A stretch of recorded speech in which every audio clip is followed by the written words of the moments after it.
What's going on, guys? Welcome back to another video. Today I'm going to be giving you 3 tips that I would say for a beginner they need to focus on when you're starting your social media marketing agency.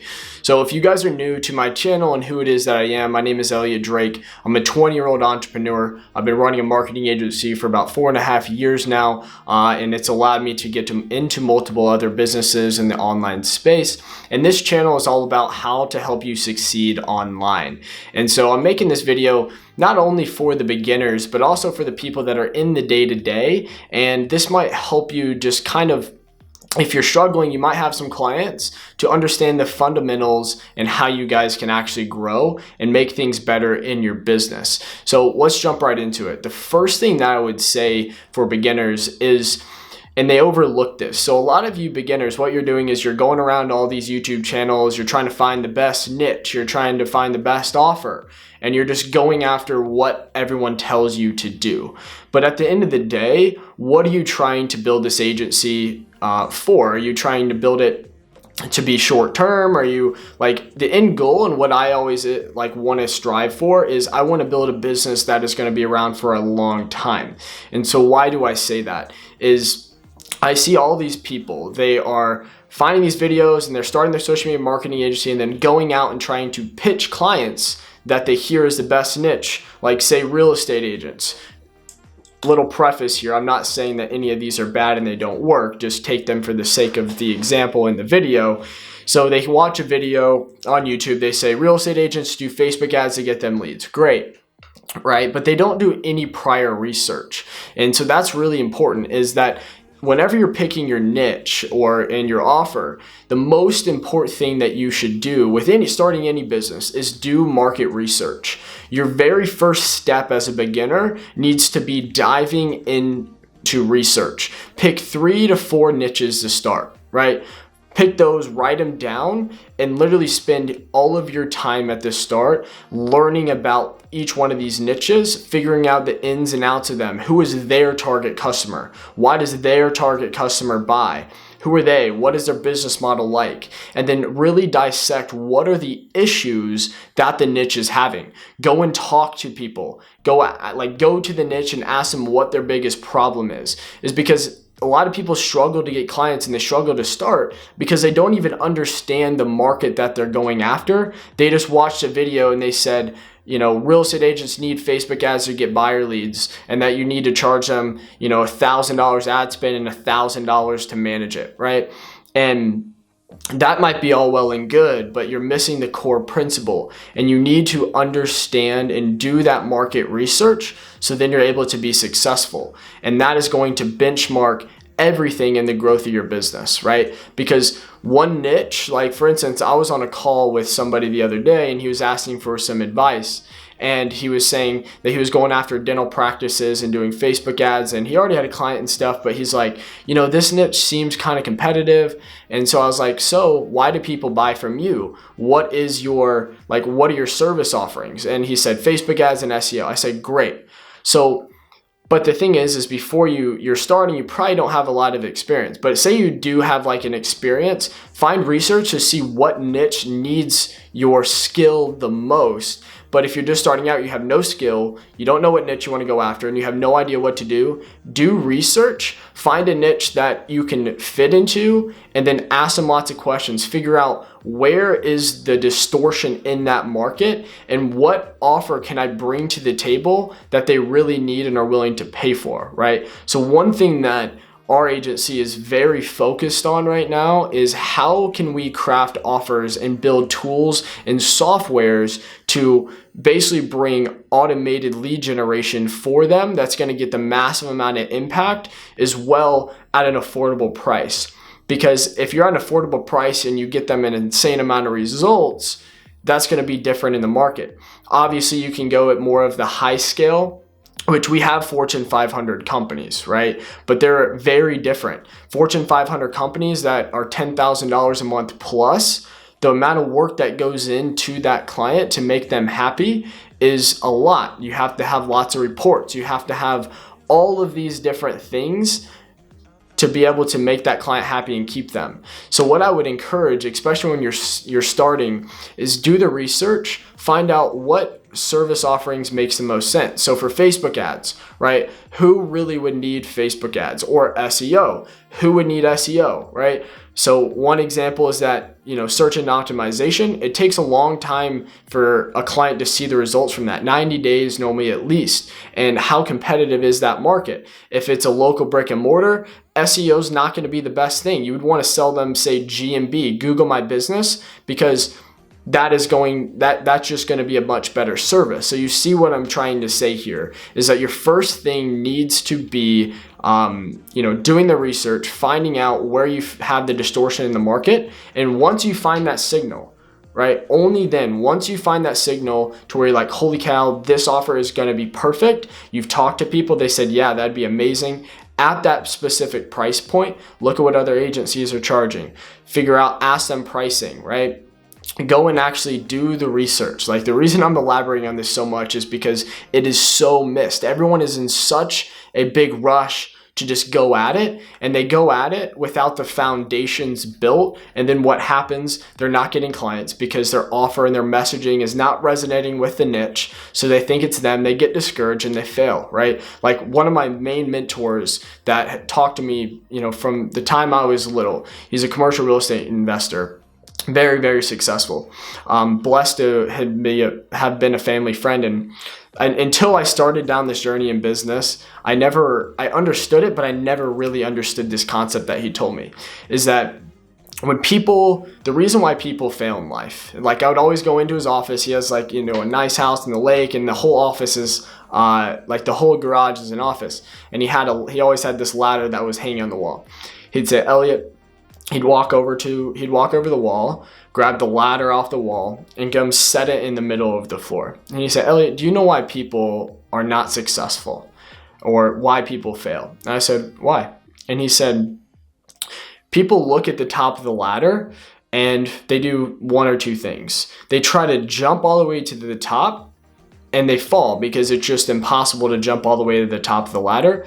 And then whenever they fall, they give up. Right? They get the battle wounds there, and then they go back to doing whatever they were doing before. Or the person looks up at the top, sees how far the journey is, and they never go, right? But the key to success is to take one step, like in life, going up life, and in business and whatever you do is one step of the ladder at a time. I teach a lot of my students, and I've talked about this on this channel, is the compound effect. If you don't know what it is, look up what the compound effect is. The compound effect is the small, seemingly insignificant choices that you make every single day that are going to compound into the life you want to live. So as a beginner in this business, do you really want to do this? If you do, doing the market research and building your foundations and making sure all of those things are right, and you have a key distinction and a key signal in the market that you can start to go after, that is very, very important, and people overlook that all the time. Which leads to my next thing. Once you have the market research, you understand a niche that you want to go after, you have a positive signal. After you have that, write it down, make that your, literally know what it is. I help blank by blank statement. I talk about that a lot. Then what you need to do is you need to start going hard on outreach. You need to talk to them and try landing those first clients, right? And then kind of the rule of thumb is that once you get at least 3 paying clients, then that's a proof of concept, right? Most people fail in business is because they have this amazing idea. They don't do market research. They spend all this time building it, developing it, whatever that might be. And then they go to market and nobody wants it. And it's because they don't have that proof of concept. So what you need to do is you need to go out, after the research, spend all your time reaching out to that niche, talking to them, pitching them. If they're saying no, okay, maybe it's a price point. How can I restructure the price point? Maybe I need to go higher so they value it more, which is something people don't think about, is that people, a lot of times people think that, they don't want it at 1,000, so let's just lower it to 500. More so, if you went from 1,000 to maybe 4,000, if the value's there and it makes sense, obviously, people will deem that as more valuable. So then they actually, it's weird how that works. It's psychological because people value what they pay for, and the more premium it is, sometimes they value it more. But what I would say is play with that price point. And then once you find that, right, don't give up after talking to a couple people. Like, you have to be resilient. You have to be willing to work hard. You have to be willing to do the work that it takes to get that proof of concept. But once you get at least three paying customers, bam, you found it, right? And then after you have that, you need to work on your craft and getting better and serving those clients. And then once you know that you can really get them those results and they're happy and they stay with you, well, then you need to work on iterating your offer, right? That's what you should be. Like, a business is constantly evolving, constantly being better, right? Like, started as a digital marketing agency. I started with Facebook ads and helping a specific group of people. And then, yes, I partnered with other people who were good at what they did, and they were able to merge and we were able to serve a wider net of people and also offer a lot more things. But at the time, we're always making offers better. Hence why that we just built a software. We have a Google My Business software that automates that process, right? Evolution, making it better. We have a software called Kennected, which gets amassed like insane results for people in the B2B at an affordable price, right? And it's a monthly subscription. And it really goes for a lot, like all kinds of niches. Everybody can use it, even social media marketers. You can go and check it out, and you can get an account for free and all that down below. You just can't get as many connections. Automates like the targeting, follow-ups, and then like kind of that whole process. I'm not going to go in and pitch that. But iterating on the offer and making it better. And then after you have a well-oiled machine, then how can we add some additional things? How can we continue to serve this niche and really, it's less about digging a hole, like a massive hole wide, more so how can we take a smaller hole and have our own place within a market? They call it like a blue ocean or a red ocean, right? And dig deep down into that to where we are dominating.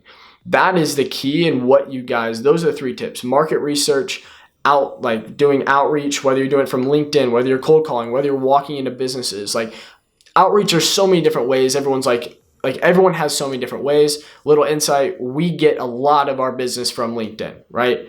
A lot. So if you're not utilizing LinkedIn, if you're going after that B2B, I recommend using that.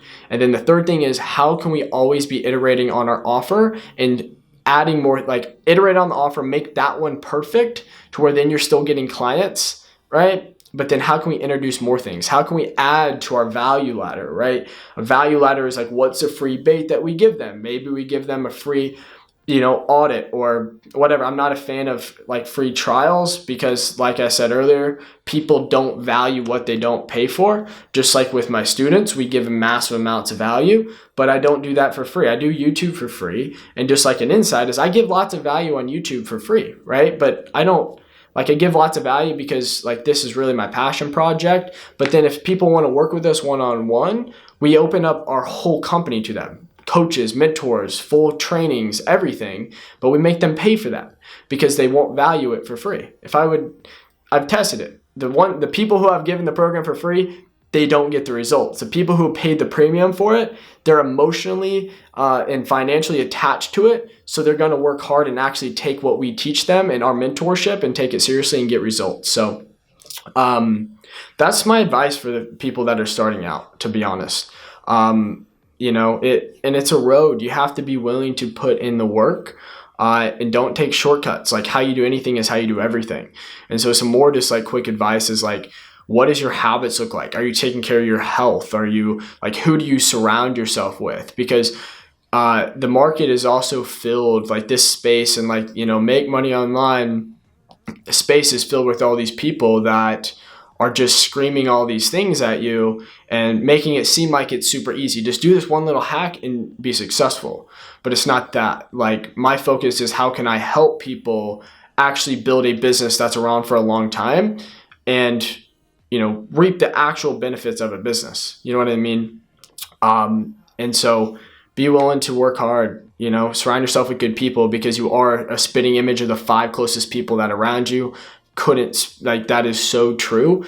Whether it's, even family members, like I have to say it, is that some family members and people that you love, they're just not great for you, So anyways, that's my little rant. Thank you guys so much. If you're new to the channel, please subscribe, hit the thumbs up and comment what you thought about this video down below. I'd love it. If you guys want to get in contact with me, the best place to find me is my Instagram. Like, contact me on DM. It's just Elliot Drake _ ELLIO. Sorry about that, my camera died, but yep. So thank you guys so much again. This has been Elliot Drake.